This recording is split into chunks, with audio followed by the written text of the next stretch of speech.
Welcome to What is Going for new thought from the edge of Each week on OMTimes flagship radio show, veteran broadcaster, author, and media consultant Sandy Sedgbeer conducts thought-provoking interviews with inspirational authors, artists, musicians, scientists, speakers, and filmmakers who are working at the point where spirituality and science meet consciousness at the very edge of Here is your host, Sandy Sedgbeer.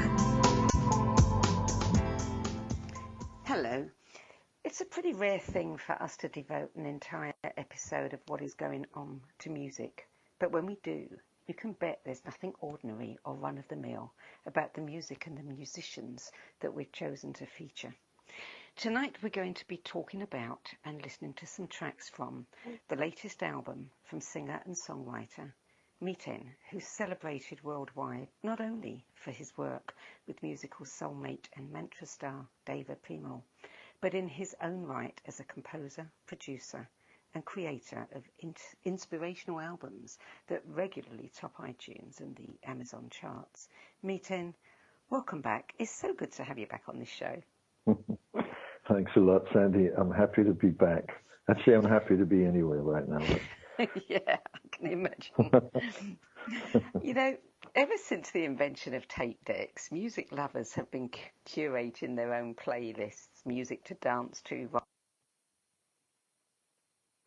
have playing in the background while they're working.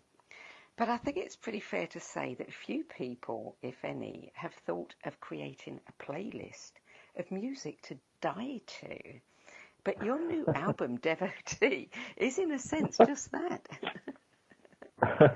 I had to say to the musicians as we were playing it, they're my band, you know, so they know me well. But I had to say and keep reminding everyone, can you die to this? Can you die, as we were playing a piece, you know? So it kept us on a kind of conscious level of empathy and compassion, and so it was a very beautiful journey for all of us because of that. And the only reason, I mean, by dying, I also want to make sure that that you guys understand that it's any time we let go into the moment, it's a little death, you know, and it's a little resurrection. And so it really is music I wanted you to be able to play and just chill out for an hour and let go, you know, just relax into the space and the music and forget the, which is what I like to imagine we all do in our concerts, just forget the day-to-day, superficial stuff that we all have to deal with to get through the life. But underneath that, there's this other world where we inhabit, which we inhabit, and that's the world of, you know, of tears and hopes and wishes and laughter and joy and longing and all those beautiful qualities that come with a spiritual name, but actually they're just human. And so for me, it was just like, I just want to make, you know what happened? We were playing one night, we were just coming down at the end of a mantra.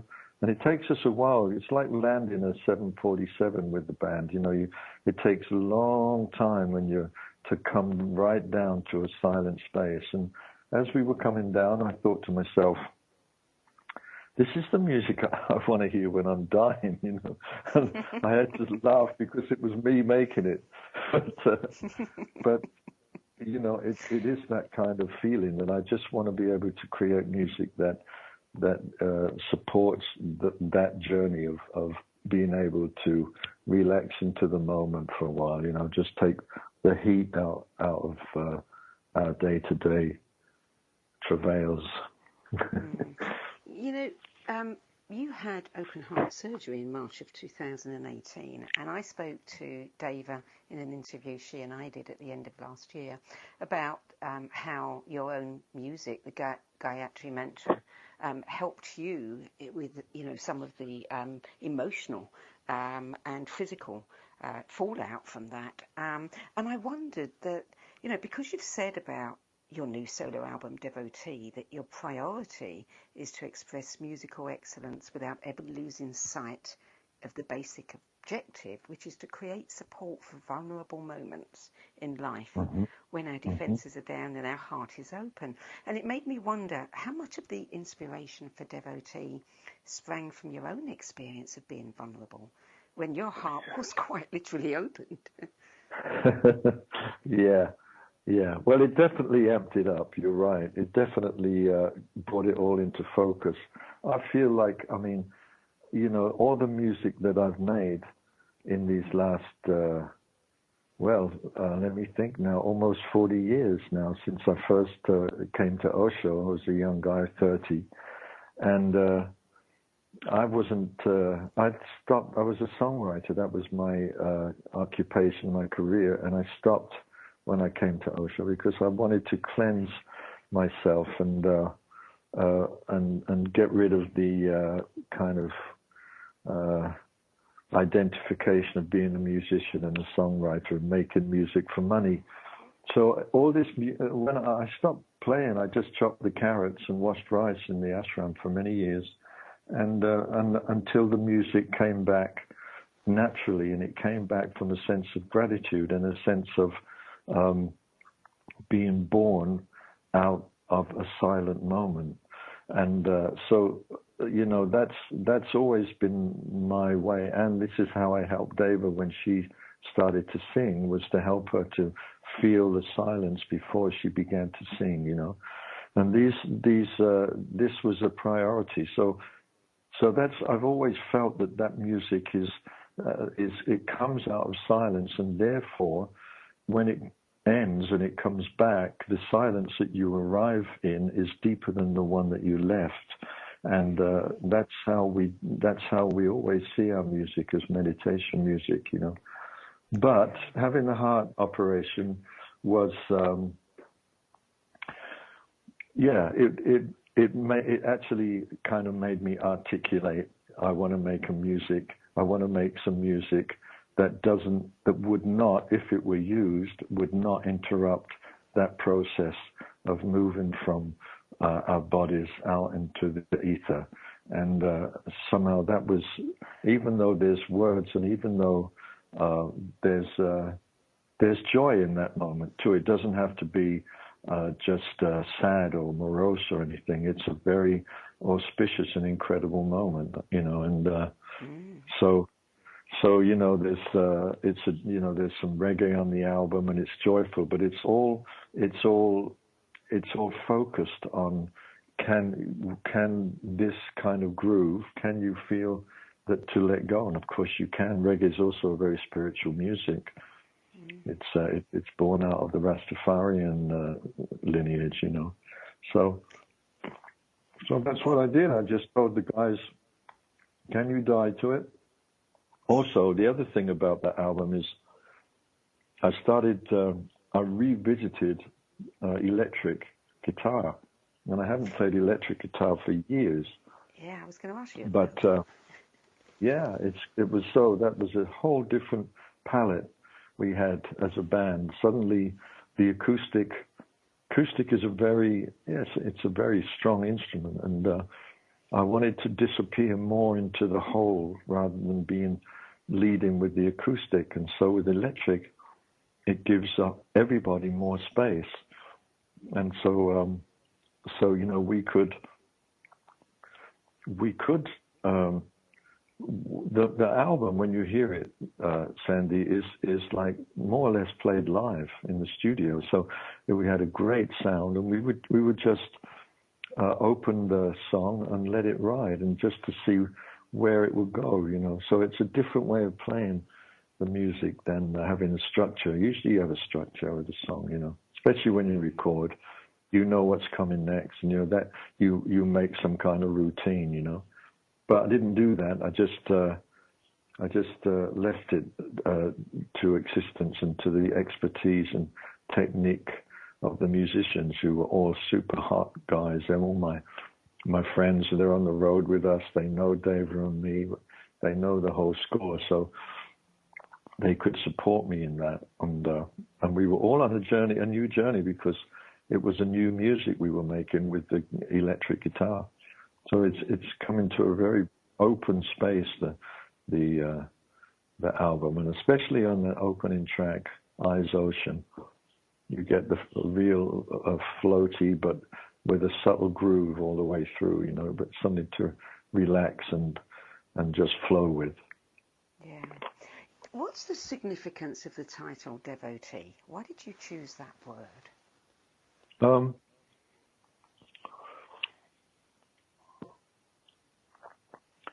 Well, the way I understand,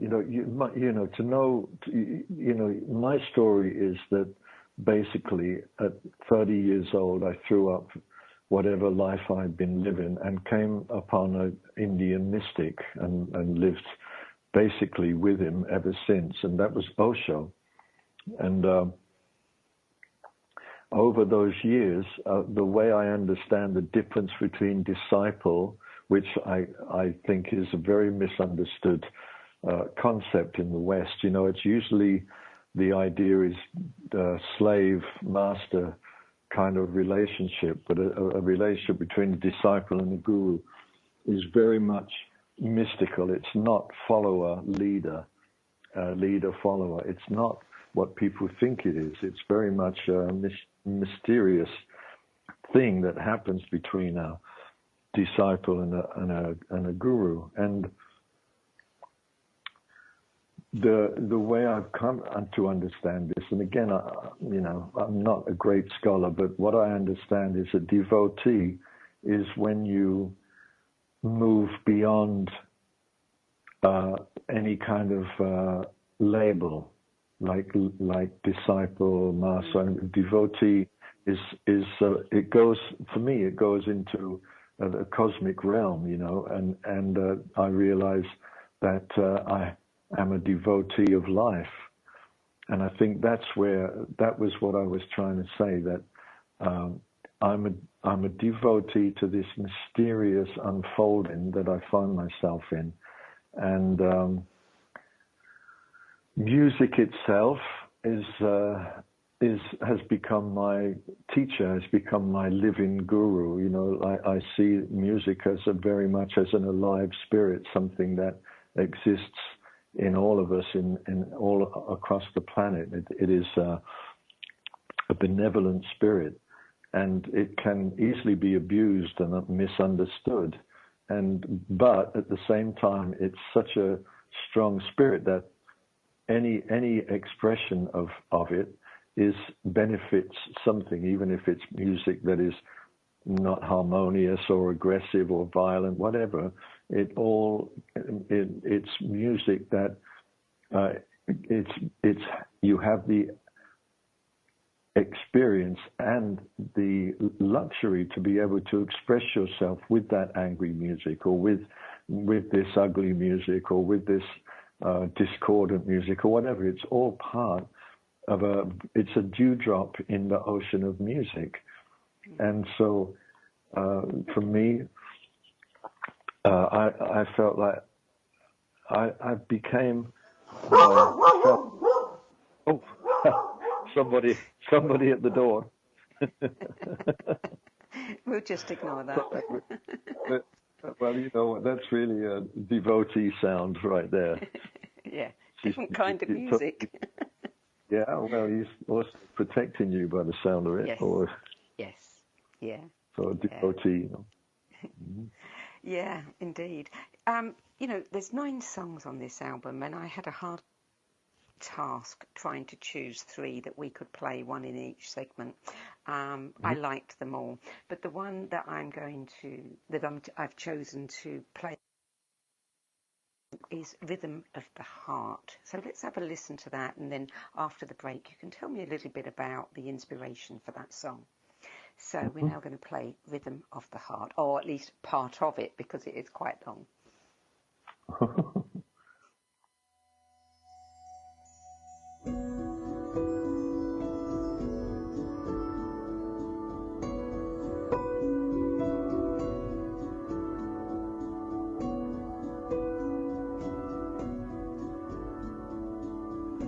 I can still remember the first time our eyes met. It was you and me, and the mystery. It's a time I will never forget. And in one timeless frozen moment that remains to this day, you looked into me and I could see there was nothing in my way. It was the rhythm of the heart. It was a fire shining through, and I'm dancing to that rhythm. No matter what I do, it's the rhythm of the heart, and there's only me and you dancing to the rhythm of the heart.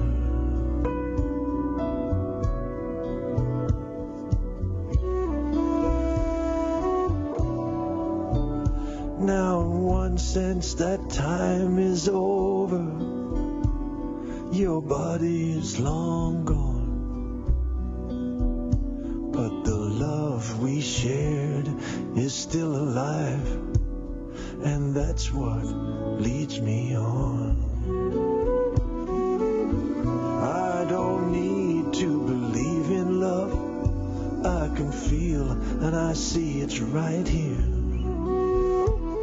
You give me back my innocence and the will to disappear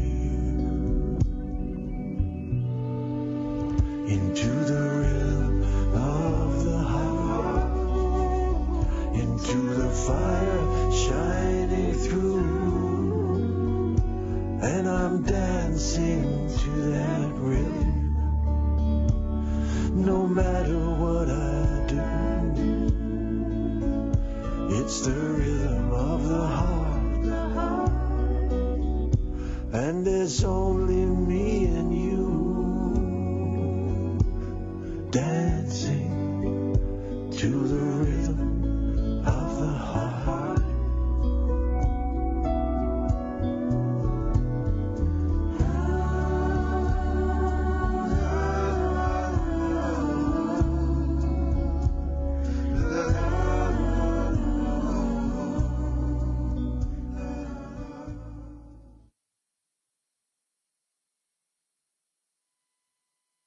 The future of Internet radio is here. OMTimes Radio. IOM FM. Ascending Hearts is no ordinary dating site, but a spiritual dating site with a purpose, to link you with your soulmate. We engineer the serendipity so you can trust that you will attune with someone that has the same matching vibration as you. Ascending Hearts, the conscious dating site for the spiritually aware. Try Ascending Hearts for free. AscendingHearts.com. More than 24 million Americans have an autoimmune disorder, and that number continues to grow. I'm Sharon Saylor, and I'm one of those 24 million. To put that number in perspective, cancer affects about 9 million and heart disease up to 22 million. That's why I've brought together top experts and those thriving regardless of their diagnosis to bring you the latest, most up-to-date information. Join me, Sharon Saylor, Friday night, 7 p.m. Eastern, for the Autoimmune Hour on Life Interrupted Radio to find out how to live your life uninterrupted. I'm Fidel Nshambo. I was born in a city called the Bukavu in the Congo. We were a loving family, and then, boom, everything that I had disappeared in a single day. People think that when you are a refugee and they resettle you to America and all your problems are done. They don't understand that that's the beginning of everything. I was not born a refugee. I was made one. It's time we welcome refugee families with open arms. Learn more at embracerefugees.org, brought to you by the Ad Council. Welcome back. Miten, what was the inspiration behind that song, Rhythm of the Heart? Oh, it's a love song, Sandy, really. You know, it's just a love song. And yeah. No, it's not today, but no, because it's actually... there's a verse in there that says your body is long gone, and and the love that we shared is still alive, and that's what leads me on. And so, no, David's very much in the body. She's very much in the body and present. But it's a love story, and it's also, you know, again, the heart is such a mystery, and understanding of what it is to be in the rhythm of the heart. And again, it's, for me, it's kind of the understanding that, you know, the heart is a wild card. It's love, you know, and so it's way bigger than our minds and way bigger than us. And we try to manipulate love and manipulate relationships or anything like that. You know, that's you come to see that we're just a tiny speck compared with the power of love. And once you let go into love, then you know, you have to expect the unexpected, because you just never know. Love is wild. So there's a mystery, and there's a rhythm that I like to feel. That rhythm for me is you know, it's the root, really. You know, I always tell my friends and my younger friends who have kids, you know, make sure they help them with rhythm. That's as important as speaking. Help them to make sure that they can feel where the one drop and the two and the three and the four. You know, it's just very simple at the start, but it helps children to be grounded in their own presence and their own energy. You know, so yeah, rhythm of the heart. All the songs on Devotee are quite long. I mean, they range from 4 minutes to 9 minutes. Why is that? I don't know. Just because you can, you know. I mean, I don't really, I don't think in terms of the radio or anything, you know, really, Sandy. So I'm very grateful that you enjoy the music and that you play little excerpts from it. I'm very honored that you do that, you know. But it's not my intention when I go into the studio to make, you know, 3-minute songs or something like that. So yeah, I just like to let them roll and see. You know, one of the things about making music, and I found that in you know, in the albums that I've done with Deva and produced, and it's that there's something about repetition and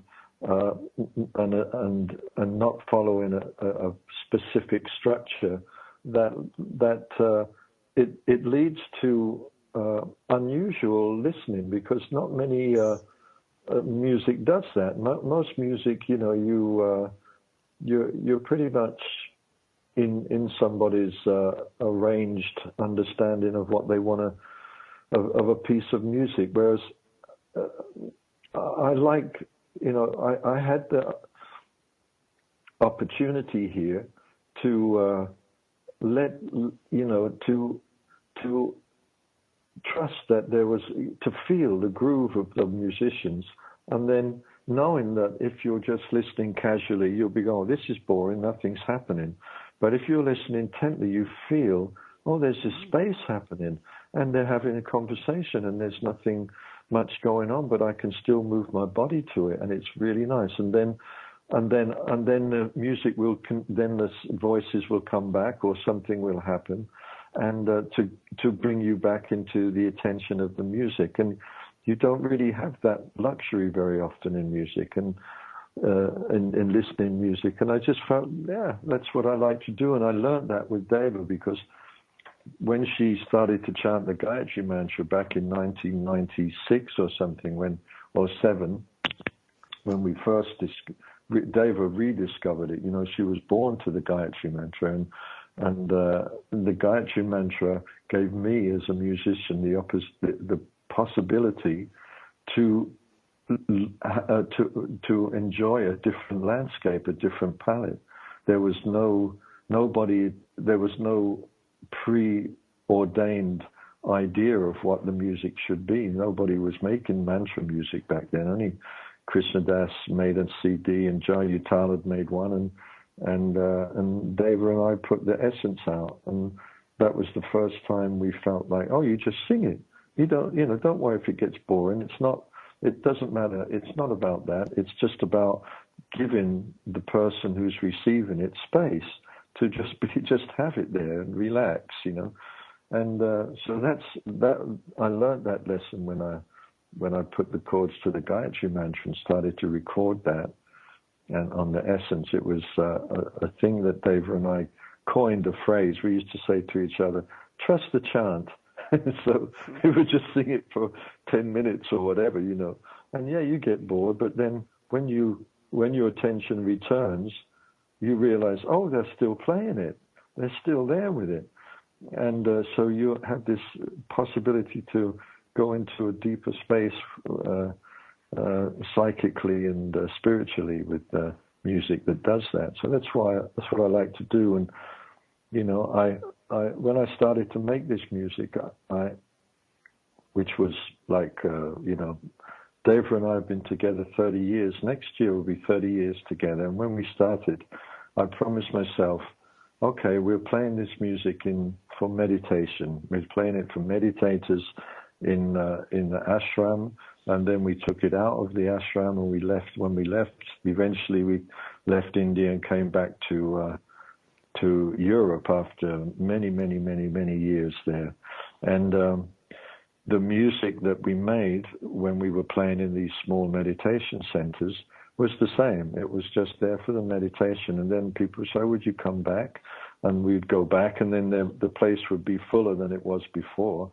And then it would be full, and it would, for us, it was no different. We would play it the same way. We would just look for the silence and look for the depth of silence that the music that we were making, you know, created. And that's what me and David did. And we still do the same thing. It's just now we have really super musicians whose priority it's always been to express themselves very strongly.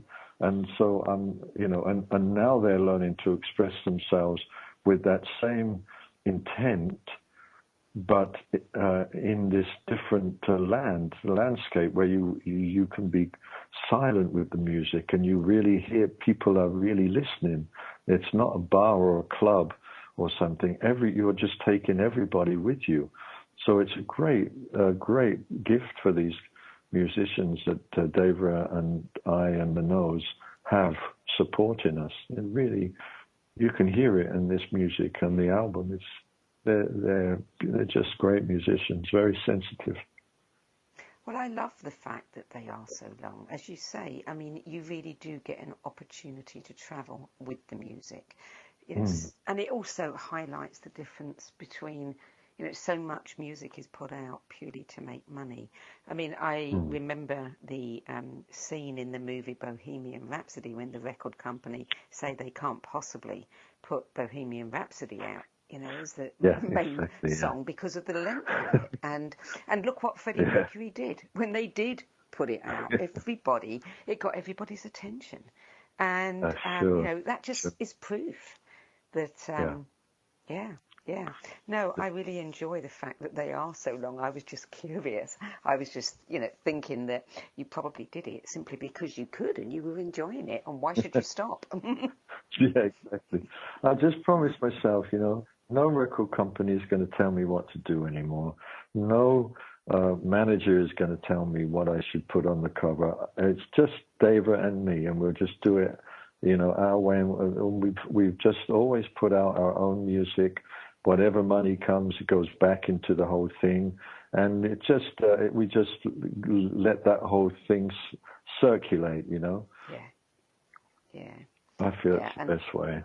And I think, you know, your audience knows that, and that's why people gravitate to you.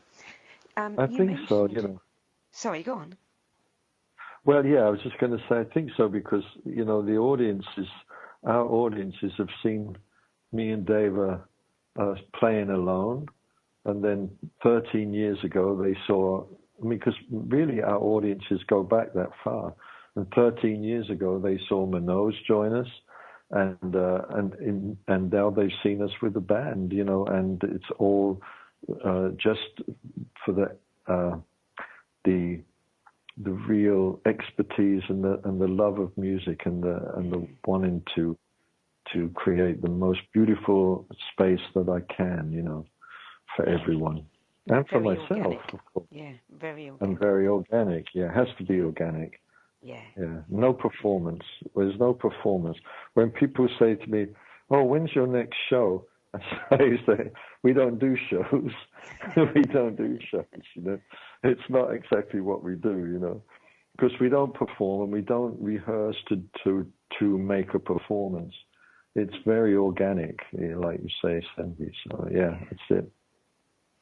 You mentioned at the beginning the album begins with Eyes Ocean, which is described as an expansive meditative journey.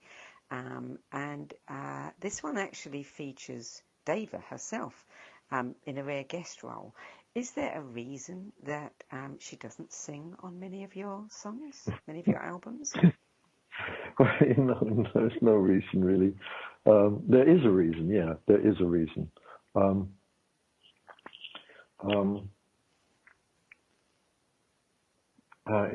It's you see, you have to know Deva. When we started to sing together in the ashram, Deva was she still had a German accent quite strong, and she was very shy, and she would sing second voice to me. I was the kind of lead guy back then when we started, because everybody knew me from the ashram, and they didn't know Deva. Deva was just she wasn't a musician, and she wasn't known as a musician. She was actually a body worker. She was a masseuse and reflexology and different things that she was focused on in the ashram. And so basically what happened was that when Deva found her voice, which was much later when she rediscovered the Gayatri Mantra, and suddenly she was singing in this language that didn't require her to sing in a certain way, or like when you're singing my songs, then when you sing, you need to sound the same. It's a certain genre, let's say. Mm-hmm. And Deva's German accent, she had to work at fitting it in there with my English words, and but when she discovered the Gayatri Mantra, suddenly she was free. She was singing in Sanskrit. And Sanskrit is not only an ancient language, but it's a very strong language. And she just totally resonated with it. Her father had been chanting to her since birth, and and she was very familiar with Sanskrit, and not the language itself. It's very difficult to learn. It's a bit like Latin or something. It's not used anymore, Yeah. But it's a spiritual language, and but she was comfortable with it. So she, there are moments in my songs, and where I make space so that she can be heard and enjoyed in her natural habitat, And this is one of those songs, Deva she does sing on many of my songs actually, but she's not featured as this one. But also I have to say on this one, Eyes Ocean, who is featured is Manoj with his beautiful Indian rag singing that he does on the album and on this track, and also his beautiful bansuri that he plays, an Indian bamboo flute. It's really great on this one. So we're going to play now All the Way, which is the finale song on the album. And you can tell us about that after the break. Mm-hmm.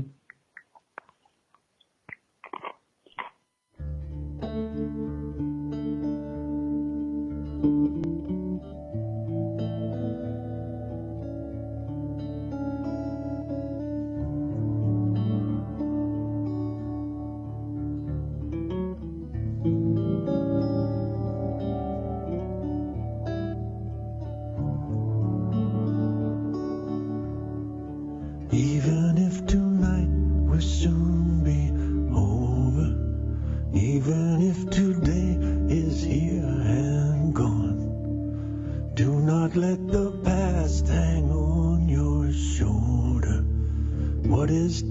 is done.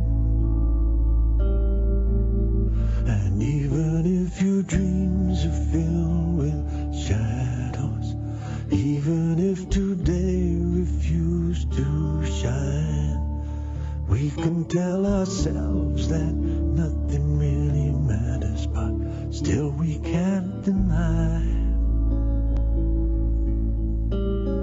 that after all is said and done, in the end it's love that leads us on.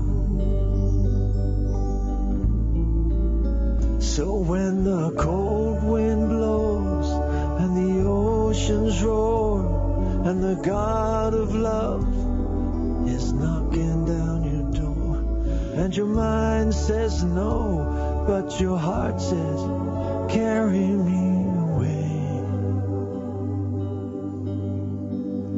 you better follow your heart. Love will take us all the way, all the way, whatever that means, all the way, wherever it leads. So when the cold wind blows and the oceans roar and the God of fear is knocking at your door, and your heart says yes, but your mind says not today,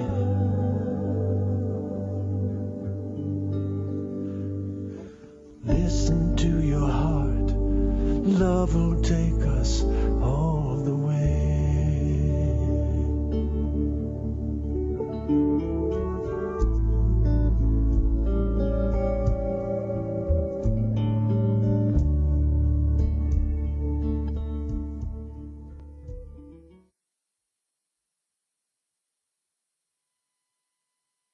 The cutting edge of conscious radio, OMTimes Radio, IOM FM. Being a radio host on IOM FM allows you to build your show on a rich platform with the power of the internet to fulfill your outreach goals and connect with a very specialized and global online audience, unlimited by time and distance. OMTimes Radio will provide you with web relevance, a recognizable conscious brand, and with the standard of excellence that has accompanied every single OMTimes endeavor. Host your show with OMTimes Radio Network.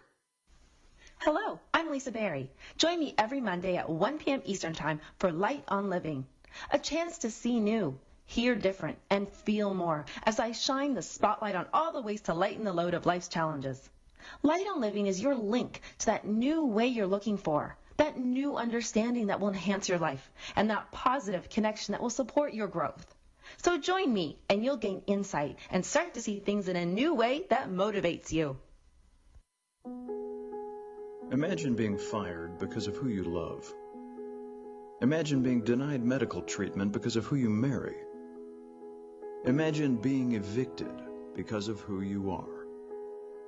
Millions of Americans don't have to imagine this. They have to live it. Because in 31 states, it's legal to discriminate against LGBT people. Get the facts at beyondido.org. Brought to you by the Gill Foundation and the Ad Council. Welcome back. Miten, what do you feel when you listen to a piece of your own music, as we just did? I'm so close to it now, you know, Sandy, that,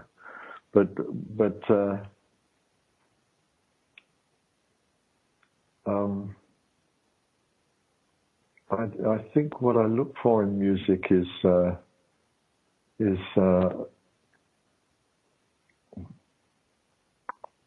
where it's made from and what the intention is, you know, and I look for that, and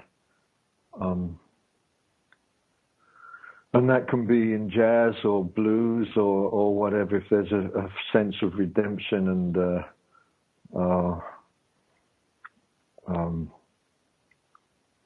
and humility in there, and so I can still just go to Stevie Wonder, those albums that he made in the 70s.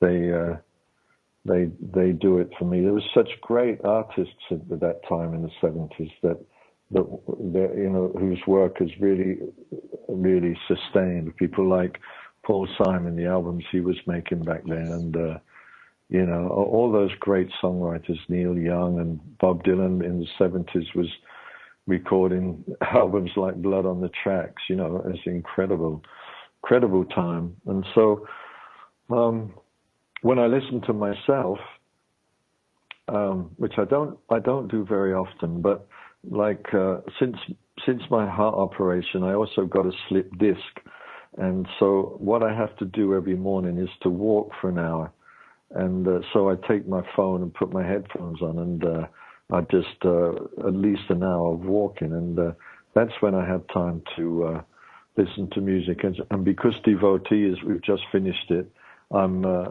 very much enjoying walking around the woodlands around here where David and I are staying, and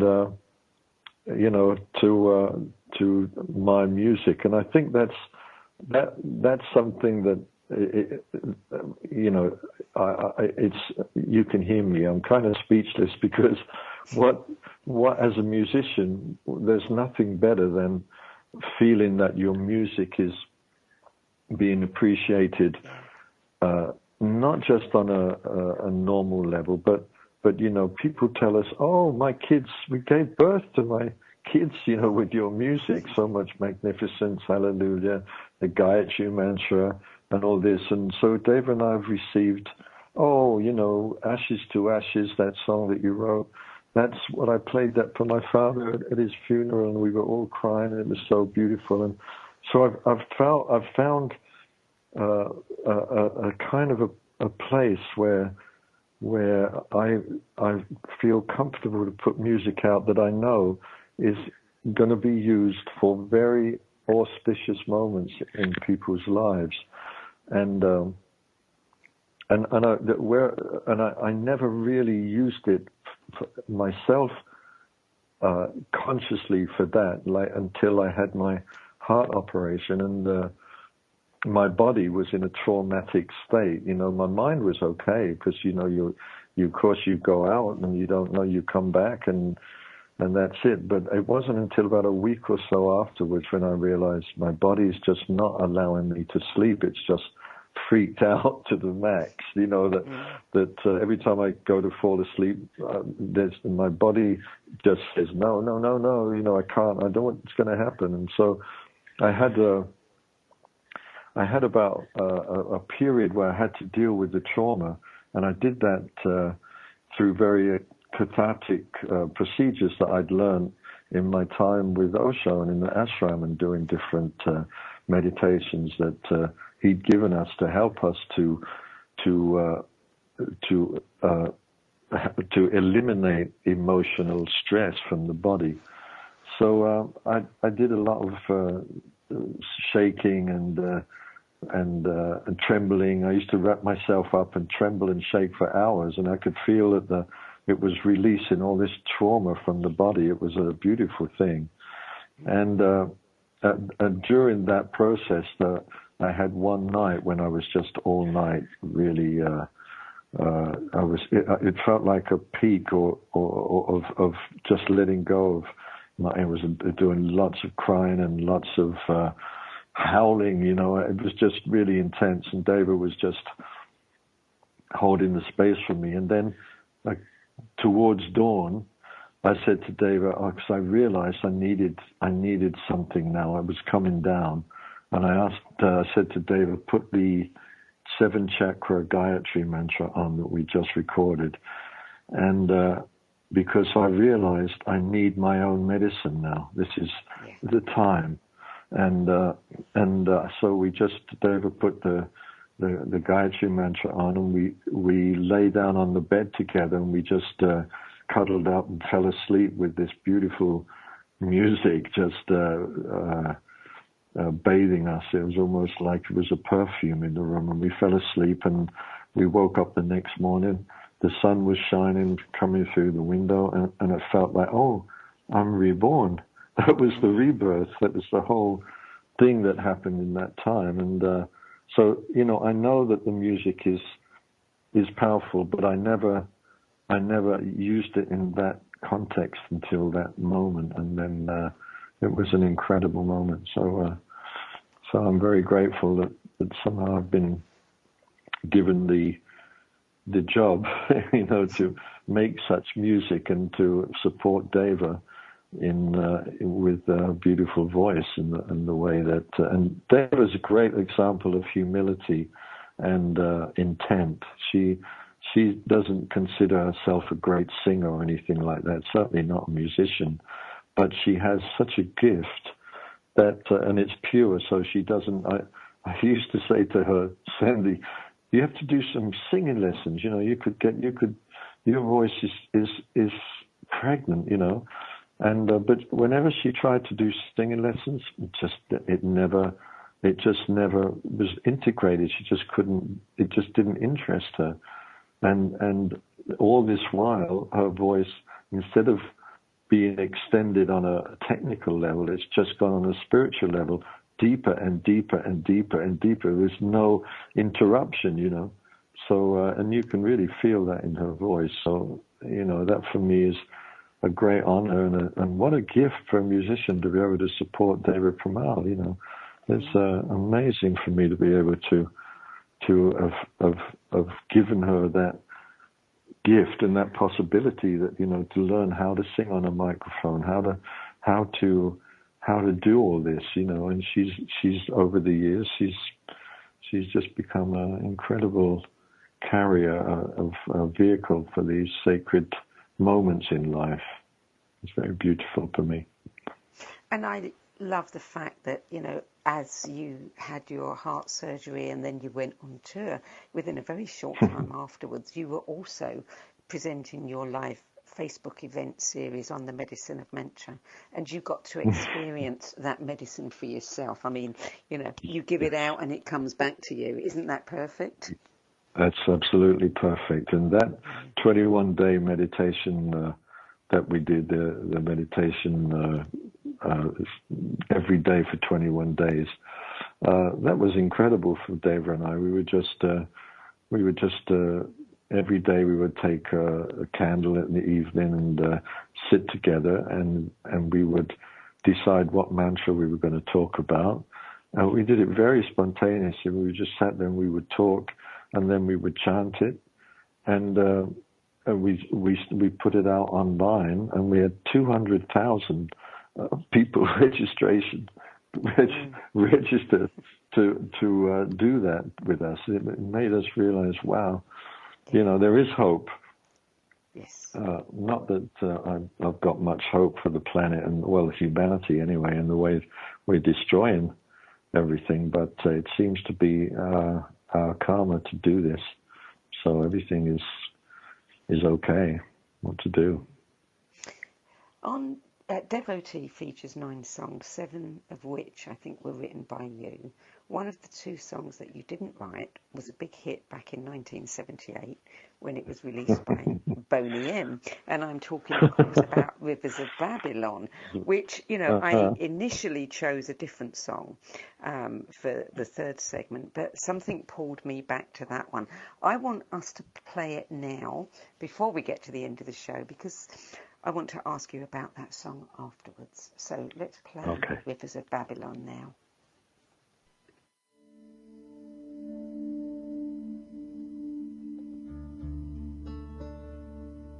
We could do by the rivers of Babylon, where we sat down, and there we wept when we remembered Zion, by the rivers of Babylon, where we sat down. And there we wept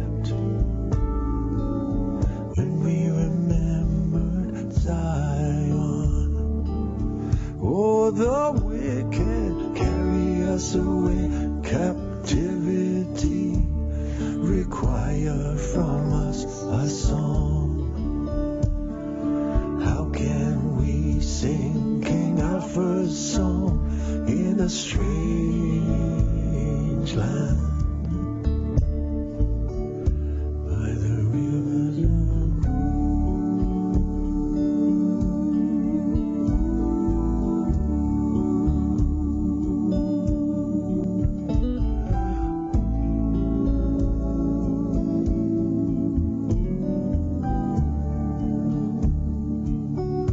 By the rivers of Babylon,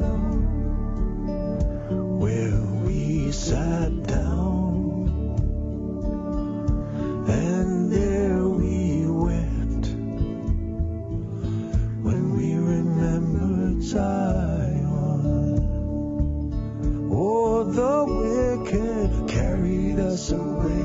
Captivity require from us a song.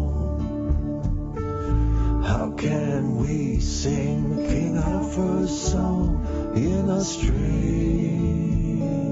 land? So let the words of our mouth and the meditation of our hearts be acceptable in thy sight.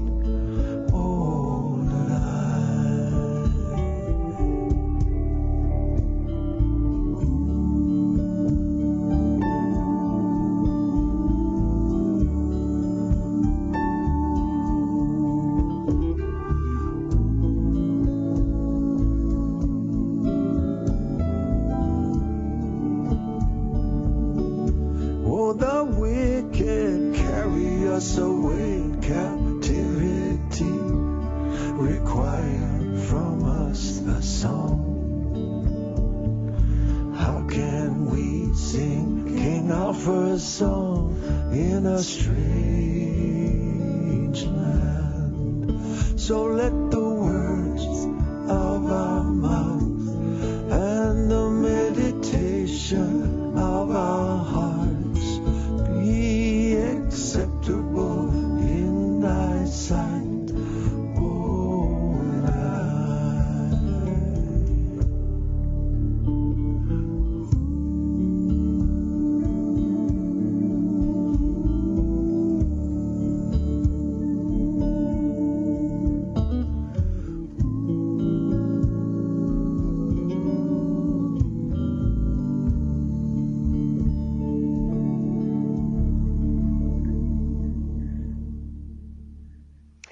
I have to say, I love that version so much more than I ever enjoyed Boney M. It feels so appropriate the way you've approached it. And the other reason I love it is because you get the sense, you know, with the way that you've recorded it there, of actually being in the studio with you as you're recording it. But we are almost out of time, and I have two very important questions for you before we leave. So the answers are going to have to be very short, I'm afraid. First, Why did you choose that for this album? I love the song, and it's funny when you ask me to speak fast, and I can't think, and my brain stops. But you loved it is enough. I loved it, you know, and it actually, I knew it from a previous, before Boney M ruined it, there was a great reggae version of it, you know, and by the people who wrote it. It's actually a psalm. It's from the Bible. Yes. Yeah. Mm-hmm. Okay, so last question, Miten. Of all the songs on this album, if you had to select just one to play as you lay dying, which one would it be? Well, I think it would be "Bring Me Your Love." Yeah, that's a beautiful one, and I'm sorry we didn't have time to play it, but I'm sure if people go over to your website, they may be able to listen to a little clip from it. Miten, it is always a joy to speak with you, and I always end feeling like we haven't spoken for long enough, but I'm sure from your end we've certainly spoken long enough, because I know you've been travelling a lot. Thank you for taking the time to be with us today. Well, Oh, thank you so much, Sandy. I wish you all the best. Take care of yourself. See you again, huh? Yeah. Okay. Bye. I'm Sandy Sedgbeer. Thank you for joining me today. If you want to know more about Miten and David Premal's work, tours, recording and more, visit davidpremalmeten.com, and I'll be with you again at the same time next week. Till then, it's goodbye from me.